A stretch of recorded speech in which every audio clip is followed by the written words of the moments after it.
früher auch mal in der Schule, also es ist meine Schule an und für sich, sage ich immer in Anführungszeichen, da habe ich vor 4 Jahren auch, bin ich da zur Berufsschule gegangen, wie ich meine Ausbildung gemacht habe. Okay, was haben Sie denn gelernt?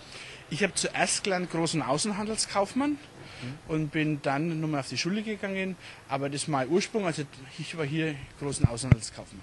Ah, okay. Was für Erwartungen haben Sie denn heute an das Planspiel? Ich habe eigentlich gar keine großen Erwartungen, sondern ich habe mehr die Hoffnung, dass es tatsächlich viele junge Menschen gibt, die sich für die Politik interessieren, dass man da auch vielleicht Erwartungen wecken kann.